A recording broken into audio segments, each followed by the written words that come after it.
아저씨 얼굴이라고. 그래서 한번 해보시지. 도와준다며. 우리 세 번째잖아 사실은. 예쁘게 봐주세요 여러분들. 내가 뭘 하는지 모르겠으니까 이게 잘 안 돼. 너가 나 이끌어주겠지. 일단 오늘 잡지 읽는 법에 대해서 공부를 해보려고 합니다. 잡지를 배누리 씨가 굉장히 잘 읽고 좋아하는데 오늘도 들고 왔어요. 시사인이라고. 광고 아니에요. 시사인을 굉장히 즐겨서 읽으시기 때문에 한국 잡지 하나, 영어 잡지 하나 이렇게 읽으시잖아요. 네. 그렇죠. 영어 잡지는 다음 편에 기대해 주세요. 그래서 시사 잡지 오늘은 한국 잡지 읽는 법에 대해서 소개를 하려고 하는데 근데 힘들다고 하는 사람들 얘기 왜 힘들까? 이렇게 생각해봤을 때 나도 원래 중학교, 고등학교 때 그냥 재밌게 읽다가 대학교 가니까 이제 교수님들이 신문 많이 읽으라 그러잖아. 신문? 어. 그랬어? 난 상경이었으니까 아, 이 신문 많이 읽으라고 계속 그랬단 말이야. 그때 읽을 때는 싫었어. 내가 생각해보니까 신문 읽는 게 싫기보다 힘들었어. 이걸 계속 하기가 힘들었어. 근데 이상한 거야. 왜냐면 중고등학교 때 난 엄청 좋아하는 사람이었는데 갑자기 대학교 오니까 싫었어. 왜냐면은 신문 읽어야 되는 이유가 상식을 쌓기 위해서 정보를 얻어야 돼서. 얻기 그렇게 말씀을 하시니까 읽을 때 아 정보를 내가 얻어야 되는구나 이렇게. 그 상식이라는 게 내가 공부하는 전공 말고 여러 가지를 다 알아야 되니까 그러면은 나는 그 여러 가지에 대해 아는 게 많이 없잖아. 그러니까 다 생소한 거를 이제 상식을 쌓아야 돼, 상식을 쌓아야 돼 이렇게 정보 획득을 생각하려고 하니까 그리고 그거를 다 외워야 된다고 생각하니까 너무 하기가 싫은 거야. 근데 지금은 또 재밌거든? 그래서 왜 내가 이 차이가 왜 나오나?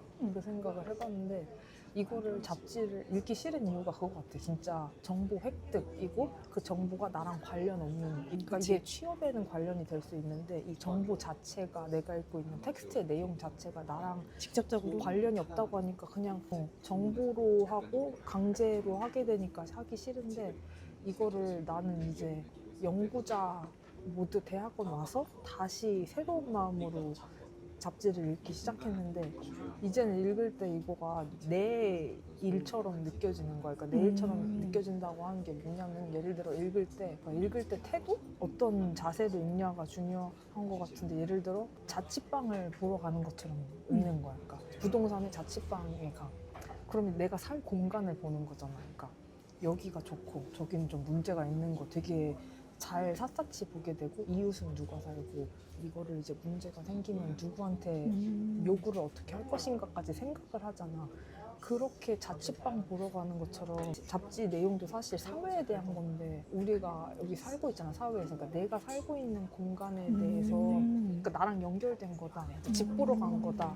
그리고 탐정 놀이 하는 것처럼 뭐가 여기, 그러니까 내가 보이는 거 이면에 뭐가 있으며 나는 뭘 봐야 되지, 이런 마인드셋을 읽으니까 재밌는 거야. 그냥 아 이게 나랑 나중에 다 피가 되고 살이 되고 상식이 되니까 라고 생각하는 것보다 진짜 집 보러 가듯이 나랑 내가 살고 있는 곳을 보러 간다. 그래서 잡지 읽기 힘든 이유, 뭔가 나랑 관련 없는 얘기라 생각하니까 재미가 없어. 그래서 나랑 관련이 있는 일로 만들고 그럼 이제 재미가 있을 수밖에 없단 말이야. 모든 일은 약간 재밌어야 하게 되지 않아 계속?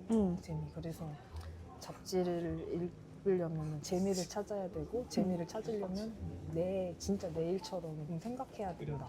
잡지 읽는 이유가 그냥 정보를 축적하는 거 말고 이 정보 텍스트를 읽고 내가 잘 사고할 수 있는 능력을 키우고 싶다. 나는 이 생각을 엄청 많이 했어. 왜냐면 나는 일도 그렇고 우리 개인적인 것도 그렇고 판단하고 사고해야 될 일이 진짜 많잖아. 그래서 그 능력을 키우는 걸 목적으로 해서 읽고 기록해야겠다 해서 지금 이런 방식으로 읽고 기록하게 됐습니다. 재밌어요. 나 사기 복돋아 주려고. 아니 읽는 방법.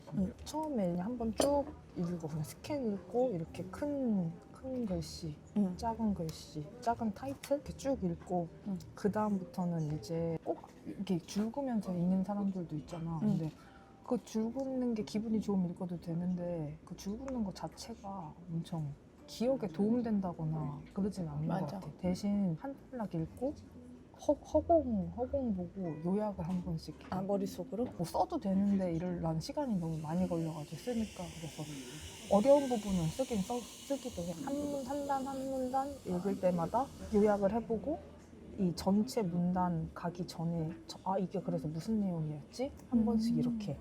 그 다음에 이제 세 번째는 돌아와가지고 지금 이게 깨끗한 이유가 이거 그냥 다 눈으로 읽은 잡지들이거든. 근데 그 눈으로 읽은 잡지들 중에서도 중요한 정보, 그러니까 내가 재밌게 읽은 기사가 있잖아. 그 기사만 난 조금 필기를 하는데 그게 아마 이 기사일 거야. 이 기사인데 그렇게 한 문단 한 문단씩 요약을 했어. 그리고 이제 3회 독대 필기를 하는데 이거를 제가 기록하는 방식 처음에 할 때 A, E, P 이런 식으로 하거든요. 그러니까 argument, 주장. 이 아티클이 주장하고자 하는 게 뭐냐. 그리고 주장의 근거가 뭐냐. 그리고 이 주장과 근거에 기반이 되는 철학이나 개념, 가치가 뭐냐. 그리고 그 다음에 여기서 나오는 나의 질문이나 통찰력. 를 중심으로 읽어요. 한번 다 쭉 읽고 나서 써보는 거야. 여기다 이걸 쓰면서 생각이 잘 안 날 수도 있잖아. 그러면 다시 돌아가 보면서 무슨 내용이었지? 아규먼트를 써. 이런 게 주장이었고 이 주장에 대한 근거는 이것일 거다. 근데 처음엔 안 보고 막 써. 그 다음에 이 주장과 근거를 가능하게 한 철학은 이것일 거다. 쓰고 이게 그래서 초벌이야. 그래서 지금 완벽하지 않거든요. 그 다음에 이거에 대한 통찰, 나의 생각 같은 거를 여기다 이렇게 쓰고 이거를 이제 기록을 하는 건데 이 기록할 때는 저희가 메모 상자 이거는 전체 텍스트에 대한 거지? 맞아. 전체 텍스트에 대한 거. 그 다음에 이제 이거를 정말 메모 정리하는 방법으로 내가 제텔카스텐이라는 방법을 쓰는데 그게 제텔이 메모, 카스텐이 상자래. 그래서 한국어로 메모 상자. 이게 누리 씨 메모 상자예요? 네, 메모 상자 더 있는데 조금만 갖고 이거 왔어요. 들고 다니시는 거 아니죠? 오늘 제가 부탁해서 들고 나오신 거예요? 상자는 안 들고 다니고 인덱스 카드를 들고 다녀요. 그래서 이게 제텔카스텐이 뭐냐면은 정보를 소비하잖아. 우리 보통 읽을 때. 근데 정보를 소비한 거에서 그치는 게 아니라 소비하고 저장하고 또 이 저장한 내용을 그 각 테마에 맞춰서 정리를 해. 갈등에 대한 거다, 아니면 뭐 민주주의에 대한 거다, 이렇게 주제어에 따라 정리를 하고 그 다음에 그 주제어로 엮인 것들을 연결시켜서 새로운 아이디어, 내 관점으로 확장시키는, 그러니까 정보를 소비하고 연결하고 생산시키는 어떤 통합적 시스템이야. 그럼 이거를 하는 이유는 그냥 내가 읽은 거를 기록하는 거에서 끝나는 게 아니라 이걸 통해서 내 생각을 확장시키는 게 아까 내가 그래서 말한 게 그냥 정보 획득이 아니라 내 생각을 갖고 싶다고. 그냥 이 한 아티클에서 얻어진 정보 말고 이 정보 플러스 내가 옛날에 쌓아온 정보들을 저장한 노트들을 살펴보면서 연결시켜가지고 나만의 관점을 만드는. 저는 이거를 통해서 대화할 때도 사람 좀 편하니까 바로바로 생각이 나오고, 저는 직업이 글 쓰는 직업이어가지고 이런 아이디어 카드 보면은 글을 쓸 때 엄청 용이해요. 이거 쓴 거를 보면 짠. 이게 이거에 대한 걸 정리한 거야? 맞아. 여기다 소스가 뒷면에 자살이. 소스? 그래서 아까 말했듯이 주장이 뭐냐, 그리고 이 주장에 대한 근거가 뭐냐, 그리고 이 근거에 맞는 철학이 뭐냐, 그리고 이거를 토대로 내가 문제 제기하고 싶은 게 뭐냐. 이렇게 하면은 이게 그냥 정보를 정리하는 게 아니라 이 정보를 내가 되게 프로액티브하게 읽고 거기서 그래서 나는 뭐라고 생각하는데 주장을 확립하는 과정이거든요. 그래서 질문 있어요. 좋습니다. 그러면 어디까지가 이 필자의 의견이고 어디부터가 제 의견이에요? 에비던스까지는 필자를 따르고 그 다음에 이 프린시플은 필자의 의견이긴 한데 이 필자가 사용하지 않은 언어를 제가 쓰기도 해요. 그러니까 이런 컨셉, 이런 철학을 기반으로 이런 주장을 하겠구나라고 느껴지는 게 있거든요. 국가론, 예를 들어 이런 말을 이 사람은 하지 않았는데 결국 결국 이 문제를 국가의 역할이 뭐냐라는 문제 제기를 저는 하고 있고 하기를 바란다고 저는 느끼고 있거든요. 이 기자가 능력주의라는 건 이 기자분이 직접 쓰셨어요. 구조주의, 국가론 이런 거를 쓰고 이거에 파생된 질문을 제가 제기하고 싶은 질문을 쓰는 건데, 예를 들어서 이 잡지의 내용은 OECD 국가 중에 한국의 10대, 30대 그러니까 젊은 청년 여성들의 자살률이 1위래 OECD 중에. 그래서 그게 왜 그럴까를 파헤치는 글이야. 남녀 다 10대부터 30대 사망 원인이 1위가 자살이고 특히 여성이 더 그렇다. 왜 그럴까? 이거를 하는데, 이걸 쭉 읽어봤을 때 제가 생각하기에 이 사람이 주장하고자 하는 거는 한국의 청년 여성의 높은 자살률은 어떤 세대가 바뀌고 시대가 바뀌는 이런 전환기, 복잡성과 위험성을 드러낸다. 근데 이런 말을 이분은 하지 않았어요. 근데 이 사람이 하고자 하는 말을 저의 언어로 쓴 거거든요. 근데 한 번에 이렇게 말하기가 힘드니까 여기서 연습을 하고 가는 거야. 그래서 지금 보면 제가 AIP 여기도 쓰고 뭐 A 여기도 쓰고, 그러니까 이 아규먼트가 뭘까 계속 제 언어로 고민한 거야? 여기서도 보면은 다 막 자살은 개인적인 것이 아닌 사회적인 것이다. 뭐 개인의 노력이 아닌 사회적 변화가 필요하다 하면서 계속 제 언어로 재해석하려는 게 있거든요. 그래서 여기 필기할 때는 엄청 이 내용 자체가 어려운 거면 이 내용에 대한 필기를 해도 되는데, 보통은 그렇지 않은 경우에는 이 사람의 언어를 제 언어로 해석하려는 메모를 많이 해요. 그래가지고 이 아규먼트도 이 많은 연습 후에 이렇게 나온 거고, 그럼 이거에 대한 에비던스가 뭐냐? 제가 지금 이 단어를 하나하나를 다 선택해서 쓴 거거든요. 그러니까 세대와 시대의 전환기 뭐 이런 건데, 예를 들어서 옛날 세대랑 달리 오늘날의 청년 여성들은 결혼, 출산이 아닌 노동 중심의 생애 계획을 세우고 있는. 그치. 근데 오늘날의 그런 노동 시장이나 환경, 경제 구조가 되게 이거를 받아들이기에 아직 준비가 안 된 거야. 규범적으로나 제도적으로나. 그래가지고 불행을 느껴서 청년 여성들이 자살을 한다.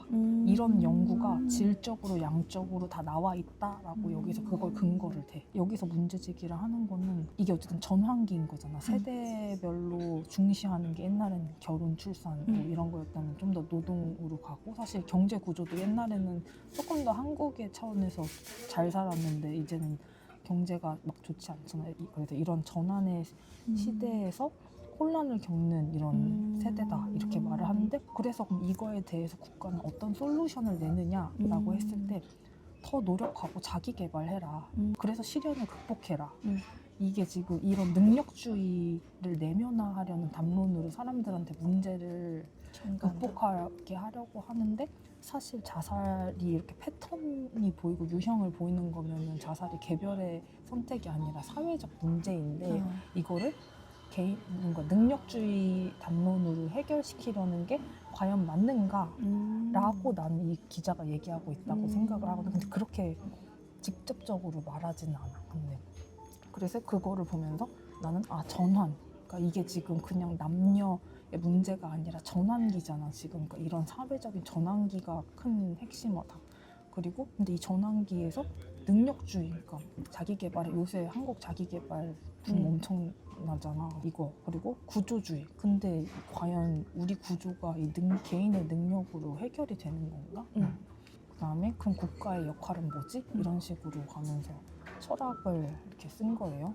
그다음에 이렇게 다 정리하고 나서 내가 제기한 철학을 기반으로 퀘스천을 써. 그러니까 예를 들어 전환기에서 메리토크라시니까 능력주의는 해결 방안이 될 수 있을까? 국가가 사회적 문제를 개인에게 전가하는 정당성을 확보하는 수단적 이데올로기로 전락할 수 있는 게 아닐까? 그러니까 전환 시기의 국가의 역할은 이렇게 질문을 제가 해놓는 거예요. 거기에 대한 답은 안 해도 돼? 답은 생각나면 이 뒤에서 막 하기도 해요. 지금 이게 사실 아규먼트랑 에비던스까지만 해도 좋은데 프린시플까지 가는 게 저는 되게 좋다 생각하는 게, 주장이랑 근거는 상황에 따라 바뀔 수가 있잖아. 뭐 근데 프린시플은 철학적 방향성이라 바뀌지가 않는단 말이야. 그래서 더 판단을 내리거나 어떤 상황을 이해할 때 이런 철학에서 이런 주장과 근거가 나왔구나라고 생각하면은 사람들 말 들을 때도 덜 혼란스럽고 내 주장이 뭔지 확립할 때도 엄청 좋은 것 같아요. 그래서 철학도 확장도 되고 여러 가지. 그 다음에 그 다음에 이제 이걸 이렇게 만들었어요. 그러면은